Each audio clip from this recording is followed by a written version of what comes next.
Why, hello, ladies and gentlemen. On today's show, the Padres made the big Xander Bogaerts splash. Other teams are making splashes all across the league and whatnot, but a big question still remains for the Padres. Who is going to fill in that fifth spot for the team? What is the pitching rotation situation for the San Diego Padres right now, given all the free agents that are left and given what they may or may not have in their current system and team already?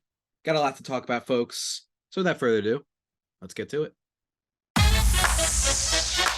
You are Locked On Padres, your daily San Diego Padres podcast. Part of the Locked On Podcast Network, your team every day.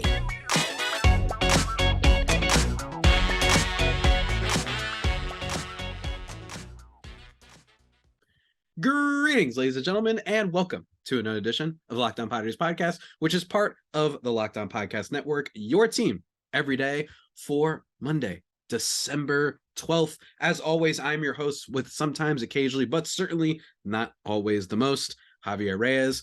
Follow me on Twitter at Javipeno, JAVIIPENO, or at LO_Padres. Also, go check out Just Baseball. If you want to see where I got this nifty old sweet hoodie that I've been wearing the past few episodes, go check out that website. And for all the content that we're going to be having, I think the Twitter is back for the website, which is very, very exciting.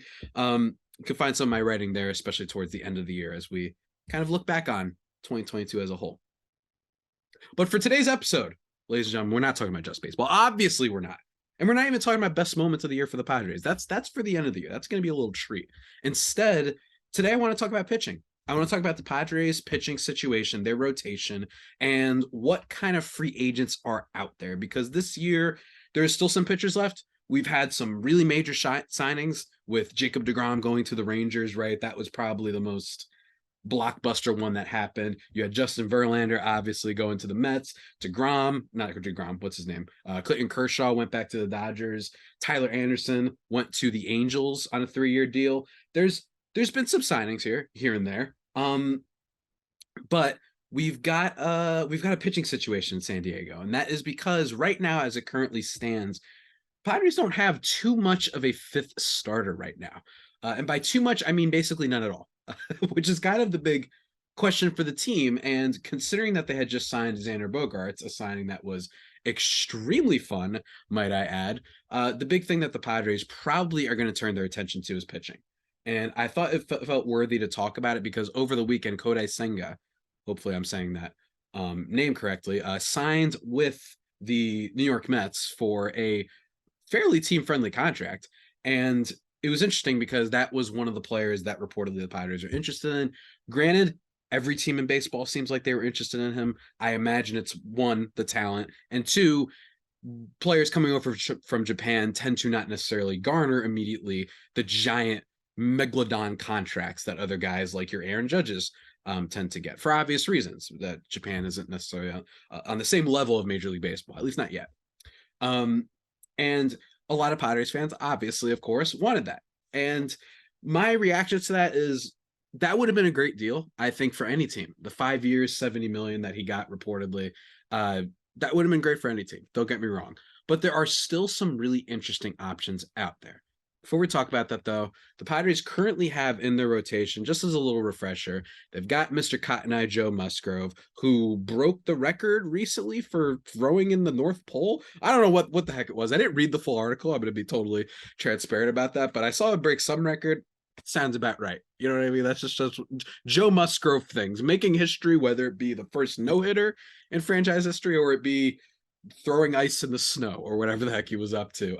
Love Joe Musgrove. So he's there. You've got Yu Darvish, who had a really great season, But I think that while he did have a great season, I just think at his age, considering the strikeout rate went down, that it is at least we should but hope for the best, prepare for the worst with Yu Darvish. There could come a drop off. He is Yu Darvish, and he is a player that I trust more than a lot of other pitchers to be able to adjust of age and to be able to fine-tune their mechanics better than almost anyone. I feel like he can make up for it, as we saw in 2022. But bottom line is he's still going to be a little bit older, and I don't want to, guarantee and just write it in that he's going to be awesome this year. And I think that that's important when discussing the Padres rotation. And then you have Blake Snell, who is one of the more interesting starters in baseball. I really do believe that. And it's because, number one, the amount of stuff that the Padres traded for him, right? Clearly, looking back, looks like they might have, they bought high on Blake Snell, coming off of that game in the World Series in which he nearly blanketed the Dodgers. He was excellent, and then infamously got pulled from the game because analytics suck. And, that he goes to the Padres and he's dreadful his first year, absolutely dreadful. Then at like the end of the year, after they fire Larry Rothschild and they kind of, go to a different approach with his pitching, focuses more on fastball slider, and is one of the better strikeout pitchers in baseball. Still has an issue with walks, still has an issue with efficiency, but one of the better strikeout players in baseball. The problem is that he was also really inconsistent this year. He was a first half, second half type of guy. So I don't know necessarily what to expect from him in terms of a full, complete season and getting the Padres to the playoffs in the first place. In terms of his overall talent, you could argue he might be the best overall pitcher on the team. I think that there are some nights when he goes 5 innings, strikes out 8, and allows like 1 hit, and that's it. And he can do that multiple times against very good teams. And we saw that this past year. And we saw it obviously when he won that Cy Young with Tampa back in 2018. But there is a question about the consistency because it was basically in the second half that all of Blake Snell's value came into play. Now, don't get me wrong, he was excellent. I mean, if you want to go by baseball reference, finishing with a 2 WAR, considering how bad he started off with an injury to boot before opening day, he had a pretty good season, all things considered. But that being said, there are still some questions there. And then lastly, you have Nick Martinez, who the difference between his ERA as a starter versus his ERA as a bullpen guy, a long inning sort of reliever, it's like a 2.2 versus a 4.4 as a starter. Not the worst in the world, especially when you consider that they only use him there sparingly.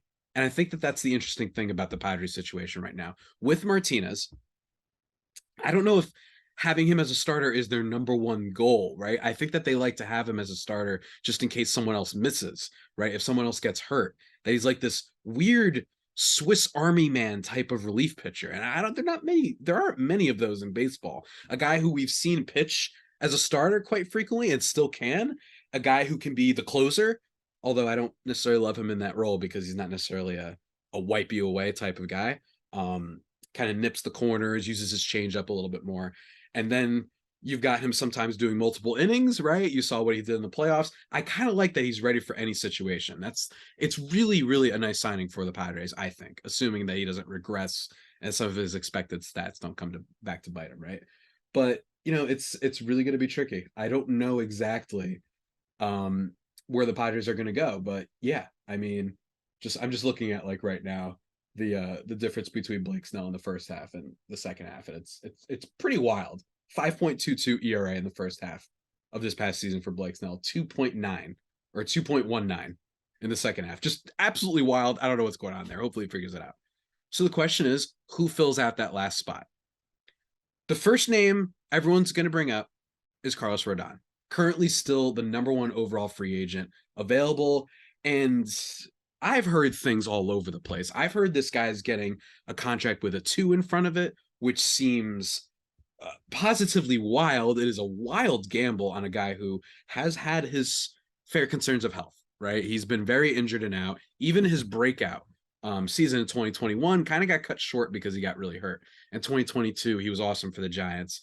And I think it speaks volumes that Rodon was awesome despite having one of the worst defenses in baseball, if not the worst, behind him with the Giants. I mean, everybody regressed on that team defensively.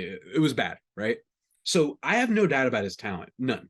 I think you can make an argument that someone like DeGrom, someone like Verlander, that there are more questions about their actual skill than than their overall value, I think. And the problem with Rodon is going to be health. Granted, those guys that I just mentioned, it's all like health related reasons. We don't know if DeGrom's shoulder's messed up and blah, blah, blah, blah. Carlos Rodon for me is just a player that the Padres aren't going to be in on. And I'm saying this knowing that every time I've said, the Padres, they've spent a lot of money. I don't think that they're going to do it again. Every time I say that, they keep going. They trade for Soto. They trade for Snell. They trade for Darvish. They sign Nick Martinez. And then, of course, they sign Xander Bogaerts. So I may eat my words with this, but I just feel like there are other teams out there that are more desperate for starting pitching than the Padres. Padres are in like a DEFCON 2 situation, in my opinion, for starting pitching. And what I mean by that is DEFCON 4 is like you are the Los Angeles Angels, or you are, who's another team that desperately needs starting pitching? Maybe the St. Louis Cardinals, right? Teams like that really, really, really could use a killer number one starter right now. The Padres at least have 4 guys who you feel pretty okay about in theory. You know what I mean? And I think that people have to remember that there are a lot of teams in worse positions and everyone could always use more pitching. This isn't some unique, oh my God, guys, we need pitching situation the Padres are in. I think that they can settle for someone in the back end of the rotation. So I don't think Rodon will be a target. It would be incredible if they did do that. I don't know how they could if purportedly the 200 million type of asking price is on the table. But don't sweat it. Don't sweat it, folks. There's going to be another team out there that's going to pay a lot for him. And the Padres can maneuver around this. And considering their lack of depth, considering they don't have a 5-starter, and more importantly, considering that they don't have many options in the minors with Ryan Weathers, just seeming like he might have had the luckiest like opening stretch to a career ever. That's what it looks like with Ryan Weathers, because he's been dreadful ever since the second half of 2021 and also in the minor league. So I don't know what happened to him. Maybe he just got extraordinarily lucky and he's not that great of a pitcher, and that what we saw was a little bit more of a mirage, but that's just me. But before we continue, I want to tell you something about something that is not a mirage, ladies and gentlemen. It's always there for you. It's consistent and it is legit. You know what that is? BetOnline.net, of course, your number one source for sports betting odds, info, stats, news, and analysis. It's fantastic, guys. I love this site. It's beautiful. It's gorgeous. Still a tiny bit sick, folks. Tiny bit, but I'm doing better. I took this medicine that gives me like a metallic taste. Oh, it sucks. So if I start drinking water in the middle of something, that's why. Anyway, get the latest odds and trends for every professional and amateur league out there. They've had the World Cup stuff. They've got football. If you saw last night's Sunday Night Football game, you saw the social media quarterback beat the Dolphins. Crazy upset there. It was wild. And they've got esports and stuff, which is great. And they'll probably have stuff for award shows going forward and what have you. So go check that out. They've also got sports podcasts there. And most importantly, mobile device or website. They got you covered either way. That's big. It's fast. It's easy. Bet on where the game starts.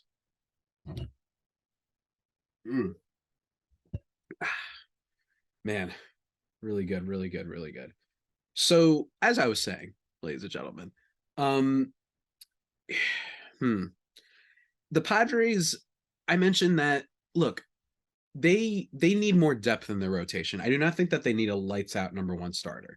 And in fairness, it's not like there's too many of those left. I already talked about everybody who's signed, but they are seriously lacking farm help, right? They gave up Robert Gasser in the trade for Josh Hader, which we'll save that for another day. They just don't have much help in the minors, unless you believe that Ryan Weathers is going to come out next year in the first half and return with a bang and the Padres call him up. I hope that situation doesn't come, because it means that they need him. And I don't want to force Ryan Weathers up when his stock is at an all-time low, right? Is there anyone out there that the Padres could trade for? Pablo Lopez is the name seemingly that comes to mind. I don't know what the Marlins would ask for. I don't have as much of a beat on the Marlins. Maybe I might have to talk to my guy, Peter Pratt of Locked On Marlins. Go check out that podcast to have a little bit more of an understanding of whether or not the Marlins would, how much they want to move him. He's the definition of just a solid starter. He started off really well in 2021, finished whatever. He kind of regressed to what he should be. But the key here is that the Padres don't need someone who's going to be elite, right? Because they already have those 4 guys that I mentioned. So Pablo Lopez as a 5-starter, holy cajoli, that's awesome. And I know longtime listeners of the pod might remember that I was all in on the Sean Manaea trade. Now, to defend myself just a little bit, I liked Manaea trade because he was going to be the 5-starter, right? He was not a guy you were trading to be a lights out, like an all-star quality pitcher. Instead, it was more, hey, he's a 5-star. He can eat up innings and he can get a decent amount of strikeouts, right? And Bob Melvin was his manager before. So that's pretty cool, right? Instead, he becomes one of the worst starters in baseball, with the exception of Mike Clevenger.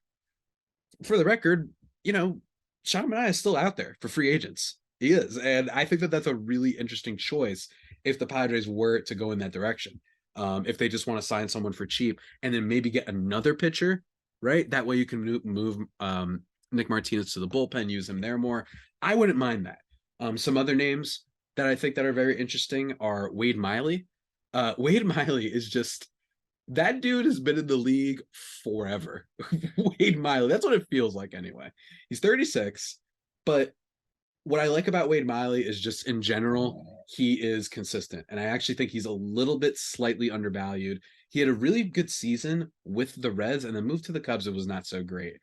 I don't know. I like the guy. I think that it's interesting that his home run fly ball rate was exceptionally low this year, but he still didn't have that great of a season. If you just want to look at, his ERA and stuff, but even still 3.16 ERA, he didn't pitch much this year. When he was healthy, he was okay. And then the previous season, back with the Reds, he was like a fringe all-star, 3.37 ERA. His expected stats have never been great, don't get me wrong. But Wade Miley as a guy, if you just want someone to potentially eat up innings, is not too bad. I actually like the guy. And I love looking at his absolutely crazy headshot that he has. He's like, he looks nuts. Go look up his headshot when he was on the Reds. The guy looks like a psychopath. So Wade Miley isn't bad. And I know what you're thinking. Well, what about the actual cool names? Right? Yeah, I know. There aren't too many big time names left. Nate Eovaldi and Chris Bassitt are easily the top two guys left. My feeling is between those two, I think that what's going to happen is I think Chris Bassitt, someone's going to overpay heavy for him.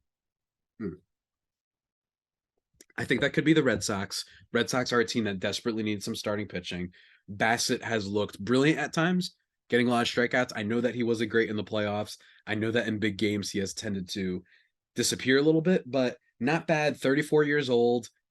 But I just smell an overpay coming, and I smell that teams that are more desperate, like a Cubs, like a Red Sox, like I don't know, what's another good example? Like a Twins, teams like that might be a little bit more desperate. Forget the Twins. They never spend money that much. So that's my thing, is I think Bassitt might be out just because there are going to be teams a little bit more desperate. Similar to Rodon, and I don't think the contract that Bassitt gets is going to equivocate to what his actual value is, at least in my opinion. Again, I would not be upset if the Padres signed Chris Bassitt whatsoever. I like his strikeout stuff, and he's been pretty good ever since leaving the A's. And I like buying players who left the A's. That's just a little rule of mine, because players who leave the A's tend to be quite good, except for Sonny Gray that one year when he went to the Yankees. But other than that, I don't know. I just trust those guys. But I don't know. I don't have much more analysis than that for you. But 26 in strikeout rate, not bad. And then the other name there that I just mentioned, Nate Eovaldi, he is a guy who, if you pull up his baseball savant page, you're going to get nervous. You're going to say, oh, God, this guy, hard hit rate stinks. His barrel percentage stinks. His expected batting average stinks. His, exit velocity stinks, right? But what he does have is consistency. Throws a lot of innings. And although the fastball velocity has gone a little bit up and down for him by each year, this is a guy who used to throw like 97 at points throughout his career, which was wild. And then this past year, if I'm not mistaken, let me make sure I get it right, he threw 95.7 miles per hour. Previous year, 96.8. And then the year before that, he was 97.3. And the year before that, 97.5. So it just shows a little bit of a trend that he's throwing a little bit slower for a guy who, granted, isn't a super strikeout pitcher, but he does get people to chase. 81st percentile in chase rate. And most importantly, the reason why I like him is, while the velocity is going down, as a fifth starter, he simply does not walk batters. And that, for me, is big time. That, for me, is why I would be very interested, especially if he's the five starter, in Nate Eovaldi. But again, I think that there's a lot of teams out there that are starved for starting pitching, a lot more than the Padres, and I just think that someone's going to overpay, especially with Bassitt. Everybody got to see him more on the Mets, more primetime games. And I think was it him who got hit in the jaw? That was scary. So he's made a great bounce back from that. But I don't know. That's just me. I don't think either of those players are going to end up signing with the Padres, because I think that other teams are going to overpay because they need more stable starting pitching than the Padres do. But it's okay. It's okay, folks, because there's still some other names out there. Still some other interesting names. You know what I mean? Maybe not names that will get you all jazzed up and what have you, but it's okay. Remember, I know that they never listen to me on this, but the Padres don't necessarily need superstars. They just need a whole lot of depth. I never want again to see them have to sign at the end of the season in a playoff race Vincent Velasquez or Jake Arrieta, those type of pitchers, right? I don't want to see them go out there and sign, you know, Mike Fultonevich. Yeah, that was mean. Dallas Keuchel is a better example, right? A guy who used to be great, right? Same thing with Velasquez and especially Arrieta. And you sign him in because you're desperate and you go for name value, and that guy can't get the ball over the plate. Super, super slow. I'm fairly certain his fastball miles per hour is like 84 at this point. I'm lying, of course, but I honestly might not even be far off. I'm going to look that up in just a second. But there are still some other names that I'm interested in. We're going to talk about those really quickly. But first, ladies and gentlemen, here's the thing. Let me take a little sip of tea. Late night tea is the best. At Locked On Padres, we believe, home should be where you and your family feel safe, especially over the holidays, right? That's very important. You're going to be hanging out, you're going to have people over, you want to celebrate with gifts and presents and galore. Well, you want to be protected. This season, give yourself and your family the gift of peace and protection with the #1 rated home security system, SimpliSafe. And right now, SimpliSafe is offering you, the Locked On Padres listeners, 40% off a new security system. Don't put it off. Let me just tell you why I like it. Peace of mind. Does that sound like a cliche? Well, it is, but it doesn't mean it isn't true. All right. And it's great. And what I love is, just a couple weeks ago, actually, that there was actually like a break-in a neighbor's place next to me where I live. And my mom was like, well, thank God we have this stuff. I mean, it makes us nervous. Like, it makes you scared. But it's a harrowing experience that I don't want to ever go through. And also what I like about them is they've got really clear HD feeds, and they've got 24/7 monitoring. They've got professionals standing by so they can alert people if burglars are entering your house. Even if you're not home, they'll send, they'll call local authorities and help you out and keep everything safe and tidy and what have you. And SimpliSafe was named the best home security system of 2022 by US News and World Report. That's right. It's not just me speaking. It's the people, you know what I mean? The critics have spoken, right? And it's the third year in a row that they've won that award. So guys, what are you waiting for? Don't miss your chance to save big on my favorite security system. Get 40% off any new system at simplisafe.com/lockedonmlb today. That's simplisafe.com/lockedonmlb, 40% off. Go check it out, guys. There's no safe like SimpliSafe. Oh, yeah. Yeah, we're keeping it moving. And yeah, for the record, I'm looking at the fastball velocity. It's 87. No, it's 87.9 miles an hour. And his sinker is 87.9. So yeah, poor Dallas Keuchel. Gets a little bit too much crap. I know he's bad now, but gets a little bit too much crap. That guy was pretty good for multiple years, and including a Cy Young season. So I don't want to be mean to Dallas Keuchel. He seems like a fine guy. In terms of other free agents, though, in terms of other free agent starting pitchers, there's some interesting names out there, but for the most part, I'm at a point where it wouldn't. I don't think with Senga gone, with even Taijuan Walker gone, with Jose Quintana gone, with Jameson Taillon gone, who got a 4-year deal with the Cubs, which I was surprised by. I thought he might be a sleeper too, because he might have been one of those guys that, it took him some time to recover from the multiple Tommy Johns that he'd had. And considering all that, he was really effective. So maybe the Cubs are buying on the fact that he's going to get better and going to reach the status that he was before all those injuries. Not a bad bet to make for the Cubs. Taijuan Walker signed a 4-year deal with Philly. I think they paid him a whole lot. I'm curious to see if he can keep up what he's done the past 2 years. Interesting pitcher. Would have loved him personality-wise, right? I actually think he would have been a fun kind of player to have around. He seemed like he was great with the Mets, but nonetheless, he's gone. Talked about Wade Miley already. I talked about Sean. Hold on, give me a minute. Nathan Eovaldi. Why did I get those names mixed up? Man, I need to go to bed. This sickness of mine, this COVID sickness of mine, just short circuiting my brain. Let me tell you. Talked about Chris Bassitt already. Kyle Gibson signed a 1-year deal with the Baltimore Orioles. Congratulations to the Orioles on figuring out how to spend money. Corey Kluber is a name out there. I would love him for nothing more than vibes. Unfortunately, though, Corey Kluber would most likely be nothing more than vibes. He's had some moments. He threw a no-hitter for the Yankees back in, I believe it was 2022, which was pretty rad. And everybody knows what he's capable of. He's been a dynamic pitcher in his career. He's won a couple Cy Youngs. That stretch from 2014 to 2018 was immaculate. The F4 was off the charts. He won those Cy Youngs for a reason. And again, these past years, not elite, but low key this past year, 3 F4 with the Rangers. And a big part of that, not with the Rangers, with the Rays. So that's interesting considering that. Oh, God, I can't speak. Hold on, folks. Give me a second. 4.34 ERA with the Rays this year. That's interesting. And it's not like his strikeout percentage is through the roof anymore as much as it used to be. I think that it was just some bad Rays defense got involved there. At 37, you could probably sneak Corey Kluber on like a 1-year deal. And I would want him back for the vibes. You know why? One, because I've always enjoyed watching him as a personality. I love the video of his teammates throwing the flower on him and him not even moving. I just think he's hilarious. And most importantly, he is a former Padre. And I think that the vibes of bringing in a former Padre that they should never have traded, although granted, they couldn't have thought that some dude who looked like his upside was innings eater, 5th starter on a bad team at one point, that he came up and was incredible. But for me, I just kind of like what I'm seeing. Hard hit rate isn't too bad. 76th percentile, average exit velocity, 8th percentile. And like we talked about with Eovaldi, 99 percentile walk percentage. He's not giving up guys.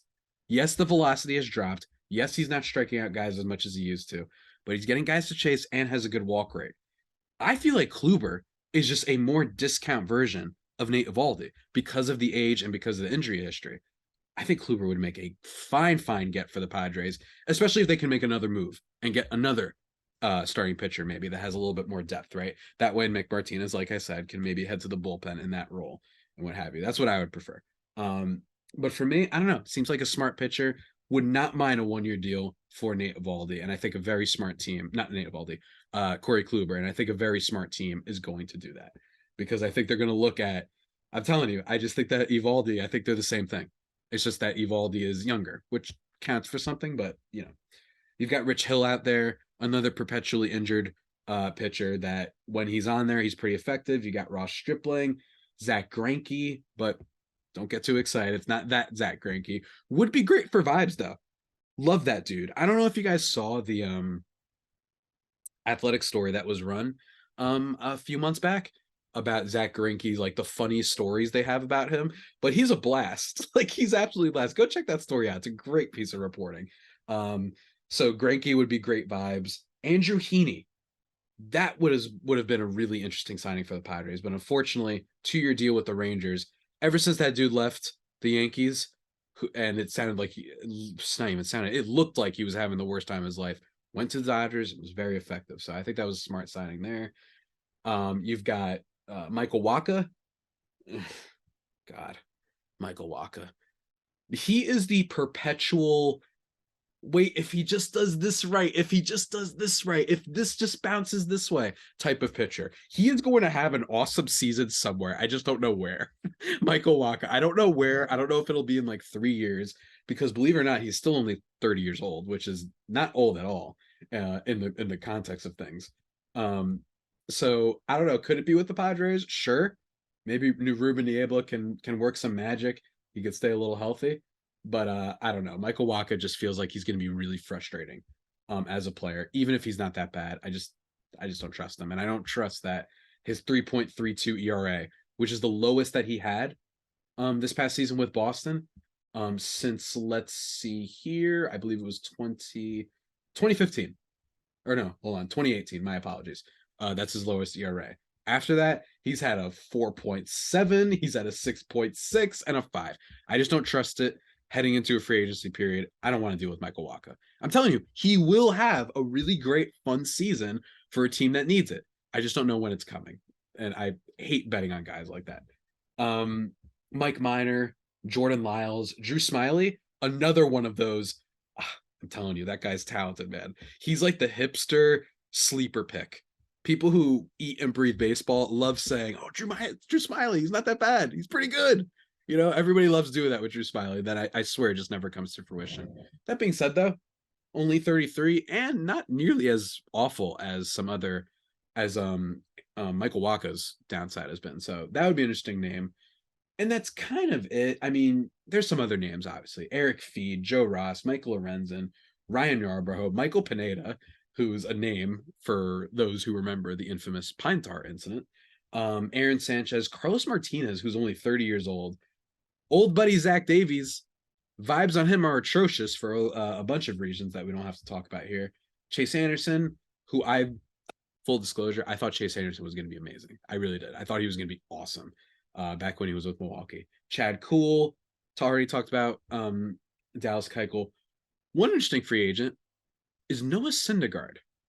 And I have no idea what to think of that dude. Because on the one hand, the best case scenario for Syndergaard would be that last year was his rehab year. Similar to what happened with Clevenger. That he actually was not too bad, right? The hard hit stuff was solid. He didn't walk players. He did not have the same chase stuff that he always had. And he did not have a lot of spin stuff. But he was okay. And he was actually like a solid get for the Phillies. I liked him. Nothing super impressive, right? Nothing that's going to blow your socks off. He does not have a high strikeout percentage, 16.8%, in fact, this past year. But 30 years old, he's been elite before. I think Syndergaard might be one of the most interesting options for the Padres. I think he's going to command a little bit more than a 1-year deal. Wouldn't be surprised if I saw a 2 or even 4-year deal, because I think other teams think that there's still something left there. This is still one of the uber talented pitchers in baseball when he was healthy back in the day, right? Like, he had a lot of great moments. He was awesome for the Mets on their playoff runs. I mean, they called him Thor for a reason, right? Like, he was awesome. If the Padres could sneak in and get this guy and then get like Corey Kluber, like I mentioned, am I banking on a lot of name value there? Of course I am. I mean, that's just part of it, but I don't mind that. And if Kluber gets hurt, which he often does, or Syndergaard, you have Nick Martinez that you can slot in there. I don't know, man. That to me sounds like a decent way to get your 5th spot in this rotation. I really like it. Kluber on a 1-year deal, Syndergaard maybe a couple years. I don't know. And then you go out and sign Michael Conforto, and that's an all-star superstar offseason right there. Boom! You know what I'm saying? Javier Reyes just fix the San Diego Padres. But no, seriously, I think that Syndergaard is very interesting, and the Padres should keep an eye on him just because it's possible that the Angels were a little bit of a rehab year. I know the strikeout percentage is bad. It's scary, in fact, for a guy who used to be electric at times. I mean, it's absolutely phenomenal stuff, but I don't know. I don't hate him. And I know the expected stats aren't great, 4.43 ERA, but I just think it was his first year back after a long offseason and with a crappy Angels team that just everything goes wrong for them.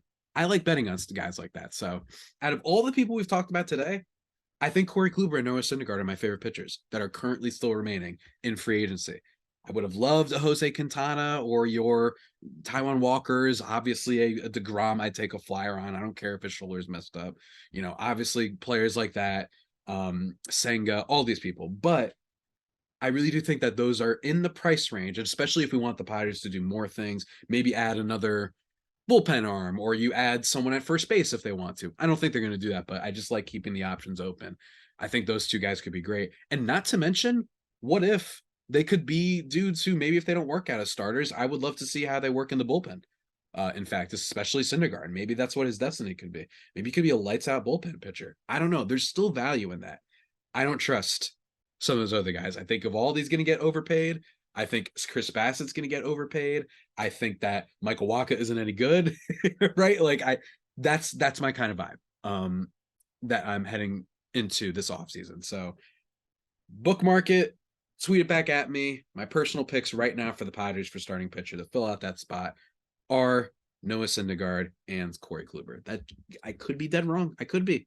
And unless there's another name that emerges, unless Pablo Lopez, because it is the Marlins, unless they kind of undervalue him too much and all it takes is like Grisham and I don't know, Joshua Mears, and then throw in another relief pitcher, and then it's a deal all of a sudden.